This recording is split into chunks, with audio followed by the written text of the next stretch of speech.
Yo. Welcome to an episode of the Superkick Podcast. I'm your host, Ring P. Hope you guys had a great weekend. I'm a little late, but dropping this on Memorial Day, so happy Memorial Day. Before we get into anything, make sure you like, subscribe, share, comment, feedback. Check out my reels, check out my shorts. Check out me out on Spotify. Check out TikToks. Check out the Superkick store. Check me out on Tables, Ladders, and Bumps. So far, weekly.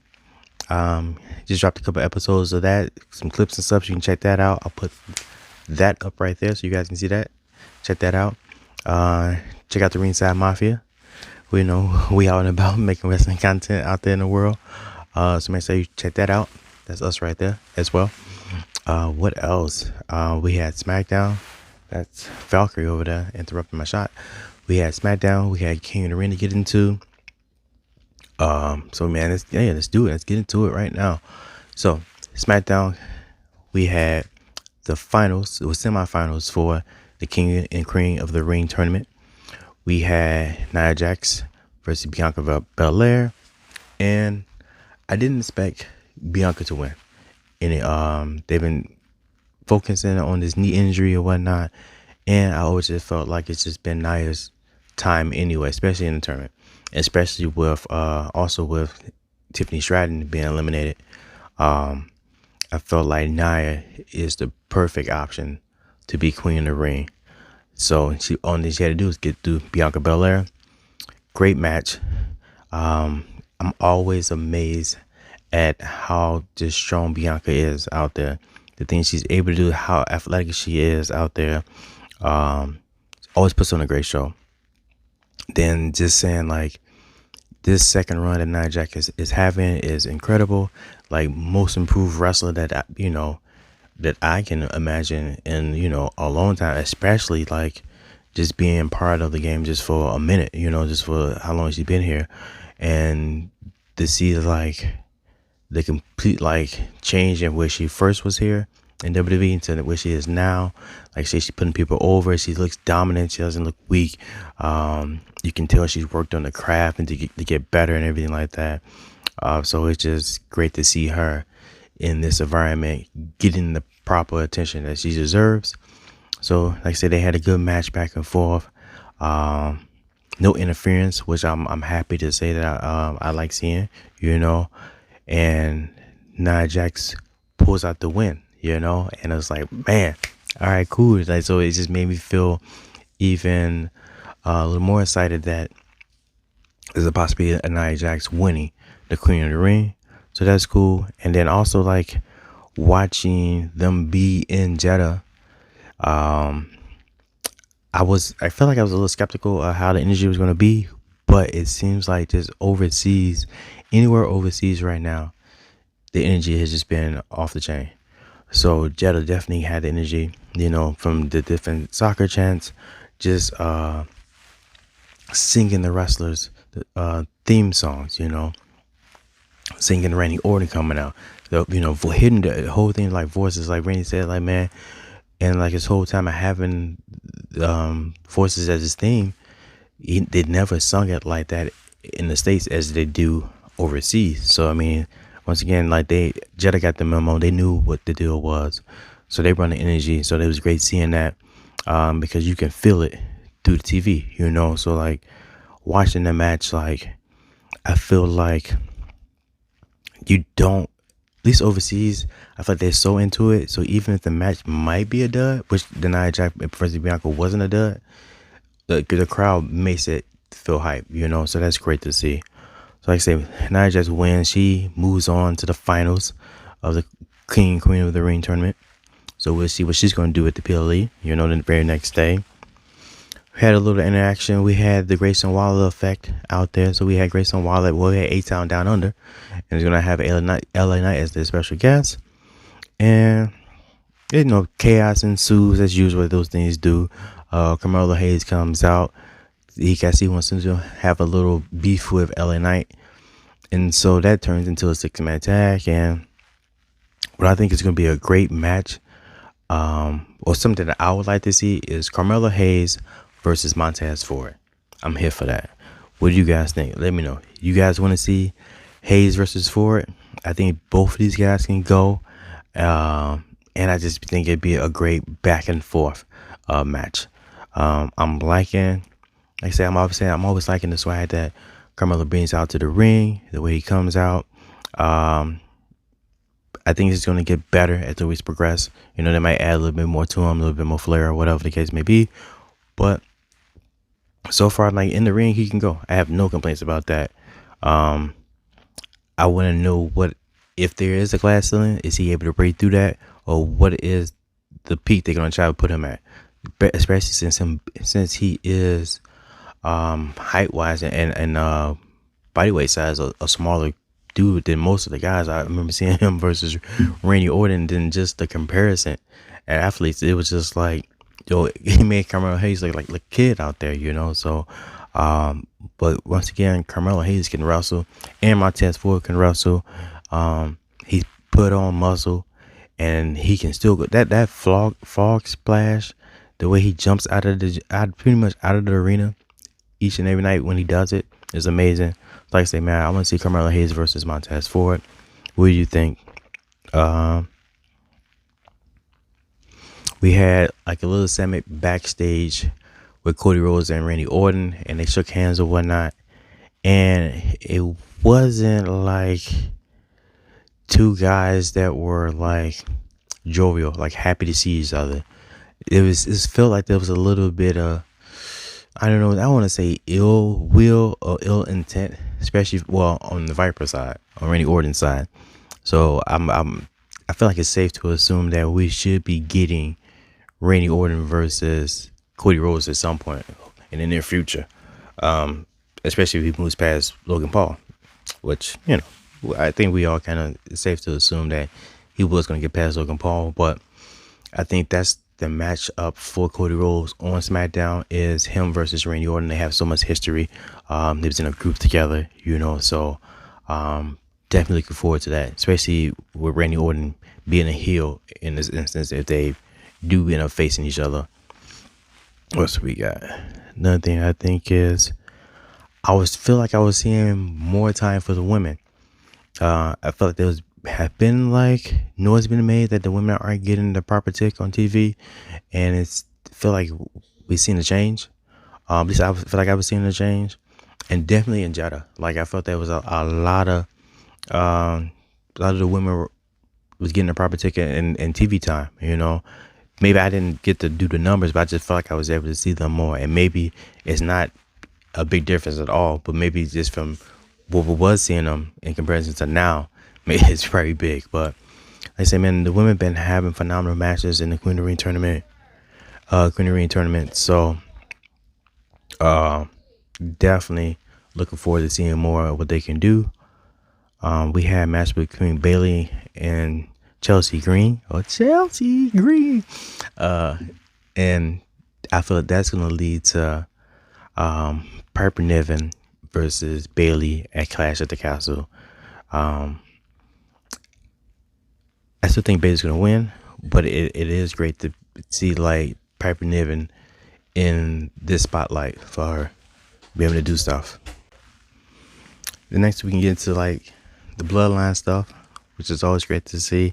I love that they're adding this depth to the characters, like real life stuff, you know, like how certain members of the new bloodline can't make it overseas because they actually might have records, and so they're not able to get through customs, and so it just kind of adds to them just being dangerous individuals and stuff, adding like this realism to like the actual like characters, you know, like man, Toa couldn't come overseas to Jeddah because maybe he got problems, you know, stuff like I say, actually have a record, so that adds to the character build, and that these guys are actually like dangerous out there and they have to be played with.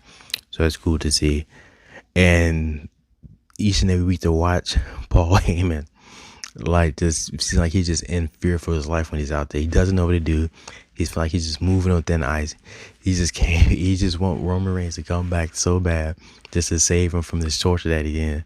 Like he's just out here and he's just at the mercy of Solo and the rest of the bloodline. And you know, for the matter of fact, but once again, like Tom and Tarn comes out, that interest is amazing. I think just also being in Jeddah in their Superdome, I think is what it's called, was there's no expenses spared here, right? So yo, you guys want fireworks? Fireworks to the 10th power. You guys want fire? You want how much fire you want? We got tons of fire. We got fire from the depths of hell. We just bring it up, and that's what it felt like. Like Tama had just endless supply of fire coming through, and it's added to like the craziness of what was going on. And it feels like Tama is played into like this just being cycle from the week before, and then making the crazy gremlin noises. He's crawling out, looking all menacing, and then had a straight face, like he's just like a complete like psychopath, like a split personality or whatever. But he coming out for his semifinals match against Randy Orton, and that's a solid match. A little bit of interference, but once again, like I was surprised there wasn't more interference in the match. And I was surprised that Tama Tonga got pinned. I was kind of feeling like it might have been too early for them to take pins or losses like this. I thought I didn't think he was gonna advance to the next round, to at least to the finals. But I did had a feeling like if he was going to lose, it would be due to DQ, you know. But maybe this pin loss doesn't really hurt him, and in the storyline or just character wise, because like WWE still doesn't go by win loss records, and maybe one day they will put that back in there, which I feel like they should. So it might not hurt him right now, but I was surprised that he lost by pin. But I think a lot of us still had a good feeling. Well, I think most of us knew that Gunther was going to win, or had a good feeling that Gunther was going to get to the finals.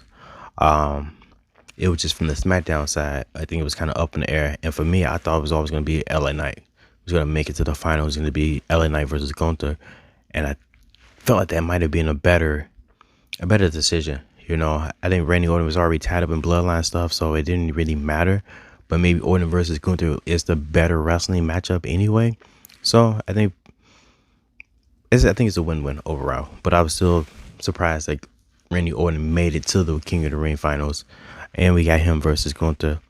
I am going to get back into Super Kicks of the Week. Hopefully next week. But I just kind of been so focused on just in-ring action, I've been forgetting about the Super Kicks of the Week. But I'm gonna get back into that. And I'm gonna do my match of the night and some other segments I'm gonna come up with for you guys. But I see, man, I'm always trying to keep it entertaining, fresh, different. Don't want to just do a typical recap show, but I am doing a recap show, so I do want to add to it, spice it up a little bit. So we now know that we have Nia Jax versus Lyra Valkyria in the finals of the Queen of the Ring, and we got Gunther versus Randy Orton in the finals for the men's King of the Ring tournament. So now we get to the PLE. We got a match between the man Becky Lynch and Liv Morgan, who's on her revenge tour. And I think that match, well, before we get into the match, Becky Lynch comes out like she's dressed like, yo, do not pass go. You got the do not pass go prom fit on, just like the Monopoly man. But Becky always comes up with something like crazy and like wild. Now it's wild itself, but definitely something, you know, different every time. She comes out, and I would say it. I know that there's certain rules that the women have to abide by while they over in Jeddah. But it is nice that they do make that they are able to adapt. And even these fits that they were wearing, this ring gear, a lot of it was dope to see like that. So still kudos to them, you know, for able to pull out what they were able to do. Dress like how they want, a limited dress or whatever out there. But we get into the match. I feel like Becky Lynch is what I guess you would call a transitional champion. You know, she wins it like a couple weeks after WrestleMania and loses it maybe like 3 weeks after that. You know, wins in the Battle Royal. 3 weeks or 4 weeks later, she loses the title to Liv Morgan. I wasn't expecting Liv Morgan to win the title so soon. because I feel like they haven't built up her enough. But I guess it's probably hard to because her real story kind of like centered around Rhea Ripley, and Rhea Ripley being injured. That kind of hurts that because I think they was gonna have some back and forth, and then Dom was gonna come into play with that at some point. But Rhea being out, that takes out that, and it seems like now you got to speed up that storyline to circumvent Rhea being injured. So we get to where we at now, with her versus Becky Lynch in the match for the championship, and they've been dropping these breadcrumbs of what I feel like we beat Joey Greco from Cheetahs back in the day. So we were watching them. They followed the Dom and Liv around. She's popping out of the car, backstage rooms. We got his bandana in the pocket or whatnot. He's liking pictures on social media and different things like that. He pops up during the match, and throws a chair in the ring, costs Becky Lynch the title. With he wasn't doing it on purpose, and it was trying to give the appearance that he wasn't doing it on purpose, and maybe that he wasn't doing it on purpose. It was to try to keep Liv Morgan from winning, but he messed up and he blew it, and now Liv Morgan gets the victory. 1, 2, 3. Your new women's world champion, Liv Morgan, beat Becky Lynch, but apparently Becky Lynch is cashing in for her rematch Monday. So Memorial Day. So later on today, you'll see that. But I still think Liv Morgan's gonna win, probably by DQ or something like that. I don't think she wins clean. But it was an okay match. Like I said, I think this program was just kind of like lacked like this interest for me, only because I think we all it was supposed to be Rhea. It was supposed to be Rhea and Liv going back and forth, and Becky did what she was supposed to do in the time being, which was carry the title to get to this next point. So shout out to Becky. Props to Becky as always. Always being a professional. Then we get into the triple threat match where we got Sammy versus Chad Gable versus Bronson Reed. Sammy is definitely not gonna lose a Jetta, right? I mean, he comes out, the whole stadium goes crazy. Comes out in the fit. I don't know what it's called, but he comes out in it, and they go, wow. But it was a really, really good match. Like, I'm always been a big fan of Bronson Reed, especially in his matches against Ivar and Otis. I still want to see them do a triple threat match for something at some point. Sammy and Chad Gable always had great matches anyway, so that was a plus. So for me, I just felt like adding Bronson Reed to that mix was going to just hopefully add to the match being great, or better than what it probably could be anyway. But what I didn't like about the build up to the match was it was so centered around Sami Zayn and Chad Gable, rightfully so, because they had the deeper storyline. And Bronson Reed was like, yo, I don't care about none of that. It ain't personal for me. I just want the title. So that's Bronson Reed ain't going in. But the interjection of Bronson Reed in the match, the spots that he was a part of were great. He added to it. He added to the match. Didn't take away from the match at all. We get to the point where Sami Zayn, we get an action between Otis and Chad Gable. Chad Gable wants Otis to hit Sami Zayn, and Otis is struggling mentally, battling his inner thoughts and Chad Gable, and he's like, oh, should I do it? Should I not do it? Should I do it? Should I not do it? Should I do it? Should I not do it? And by the time he ends up doing it, he ended up mistakenly hitting Chad Gable, incapacitating Chad Gable out on the outside of the ring. And you get Sami Zayn hitting Bronson Reed with a hula kick. 1, 2, 3. Sami Zayn retains. Chad Gable staring at Otis like, yo, man, look what you done. You done messed everything up. You stupid. I'm surprised he didn't slap him a couple more times. Wait, he did slap him earlier. He's probably was going to slap him some more. But with Bronson Reed being in the match, it allows to still protect Chad Gable, because technically he didn't get pinned, so it doesn't really hurt him. And we still know that we're going to get Sami Zayn versus Chad Gable, and I'm pretty sure we're going to get Chad Gable beating Sami Zayn for the Intercontinental Championship at some point. Maybe Clash of the Castle, maybe Money in the Bank. And there was a whole big like cog in the gears of what I was thinking about for Sami Zayn being the Money in the Bank winner. I don't know who's gonna win on the men's side now. I gotta really sit down and think about that. But so far, I'm enjoying the PLE. We get to the finals for the Queen of the Ring tournament. We got Nia Jax versus Lyra Valkyria, and I don't know how old some of you guys are, or ladies, but if you guys remember the original Power Ranger movie, the one with Ivan Ooze. And Ivan Ooze had these bird people come out, and that totally, when I saw Lyra come out, it definitely reminded me of that the bird, the Putty Patrol guys or whatever, from the Power Ranger movie.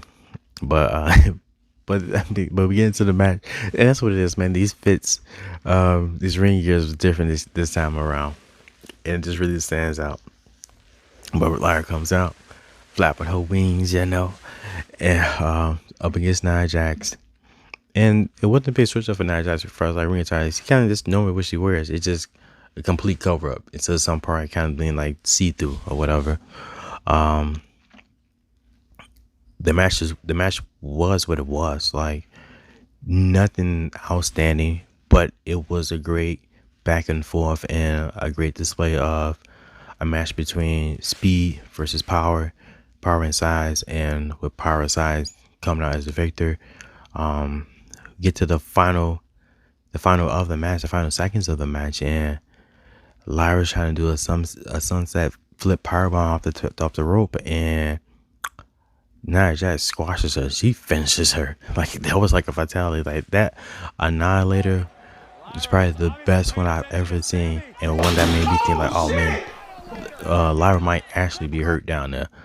We need to get the EMTs out. But 1, 2, 3, we get a new Queen of the Ring, Nia Jax, well deserved. I think that this part, I think in the States probably would have been better, because I think she would have heard the "You Deserve It" chants, and we might still actually get that on SmackDown. I do wish they probably would have brung out the cape and the scepter, just for Nia Jax, because I want to see Queen Nia. I think Queen Nia is going to be great. I can't wait to see what she does with the character. I'm looking forward to it. So, I mean, hats off to Nia Jax. Props to Nia Jax. Well deserved. I hope that she's able to become champion soon. So at some point, she got an automatic championship match against whoever the champion is at SummerSlam. So I look forward to seeing her at SummerSlam. What you guys think? What do you guys think about that match between Lyra and Nia Jax? Are you guys happy with Nia Jax being Queen of the Ring? Let me know. Comment below. What else we got?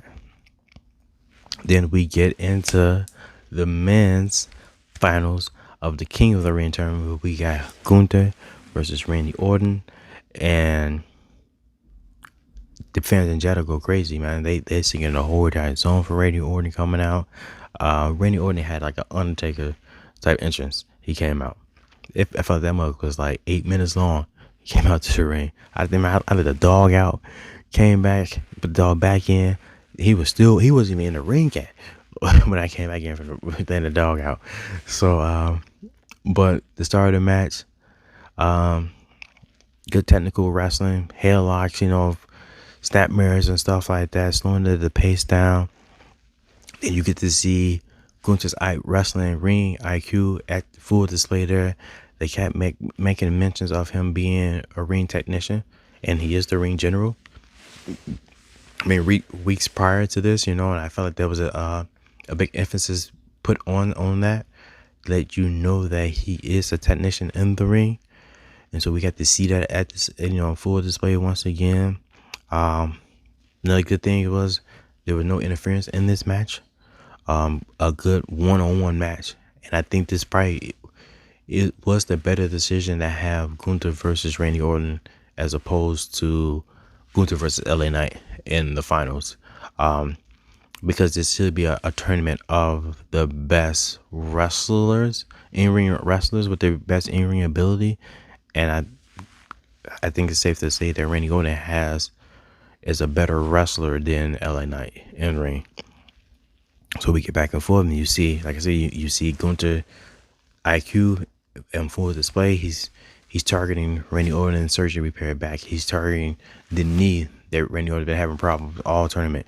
You know, have leg Boston Crab and things like that.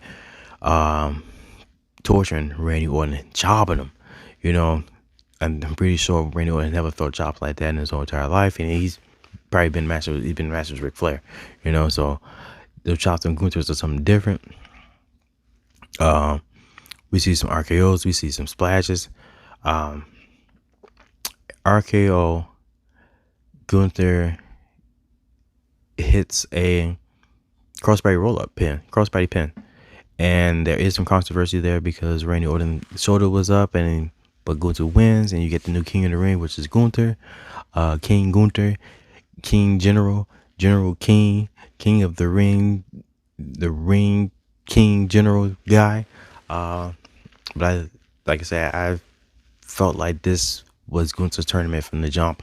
He's going to bring a certain level of prestige back to the King of the Ring tournament, to the King of the Ring like title itself, and now is all eyes are set on SummerSlam.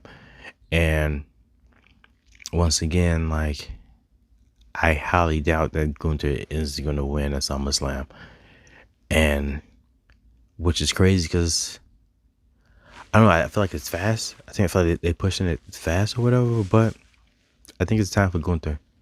You know, I thought it would probably been something like Bash at Berlin or whatever, but who knows, man? But I can't see him losing at SummerSlam.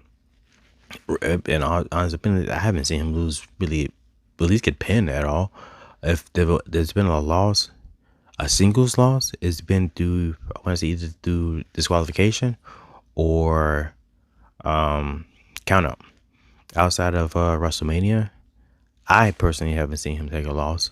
I know he lost to Dragunov back in NXT or whatever, but before that, you know, besides that, I haven't seen Gunther take any losses, and so that's very impressive. I wish they would make a bigger deal of that. You know, these are things I feel like they should make notes of and a big deal and push that more. Like, certain guys aren't taking losses. Some guys are on a phenomenal win streak. You know, we get also our first match for Cash at the Castle. Official match for Cash at the Castle. We're gonna get Damian Priest versus Drew McIntyre, which I think a lot of us is just, well, I think it's safe to say, safe to assume that CM Punk's gonna interfere and cost Drew that match too. And with I think we're gonna end up getting CM Punk versus Drew McIntyre at SummerSlam. But yeah, what do you guys think?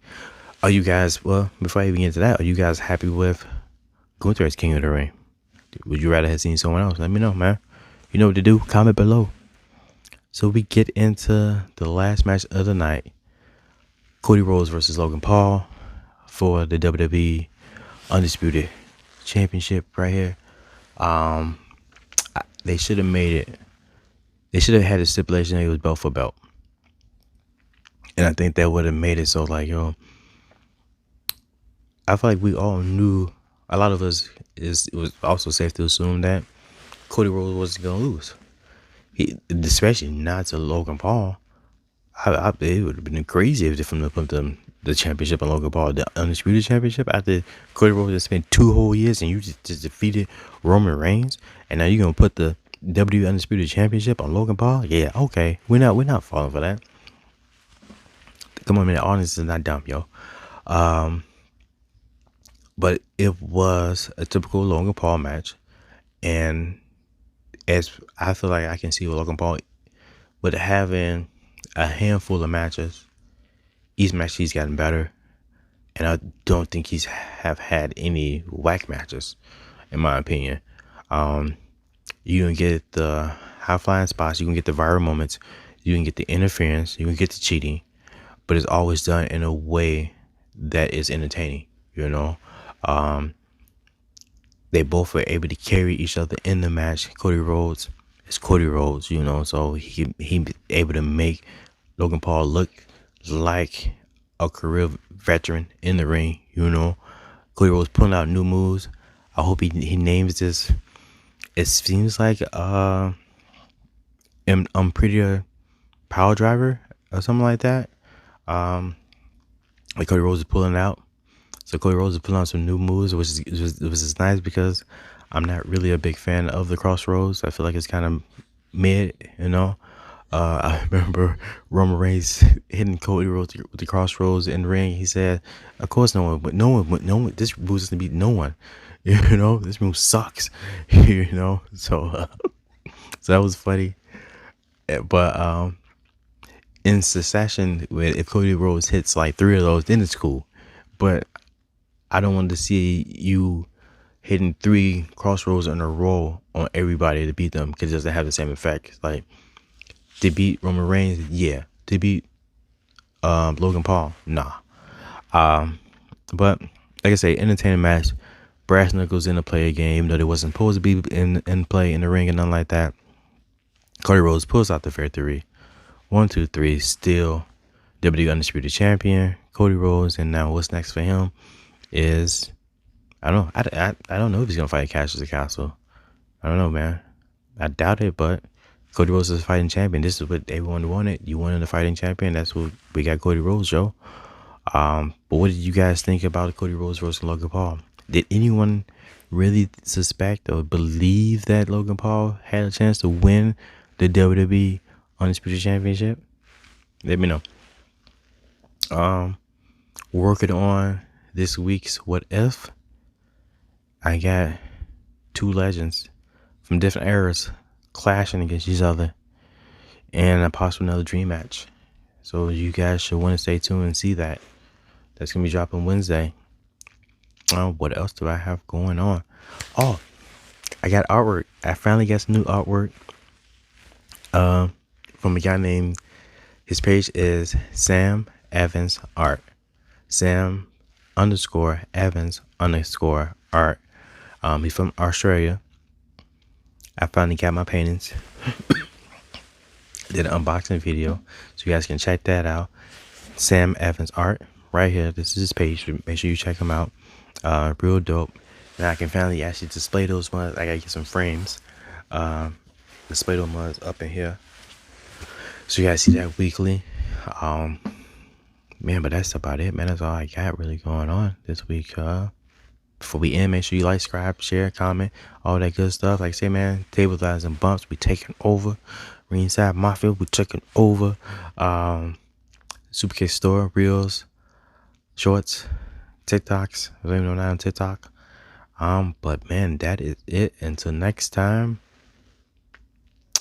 adios, peace.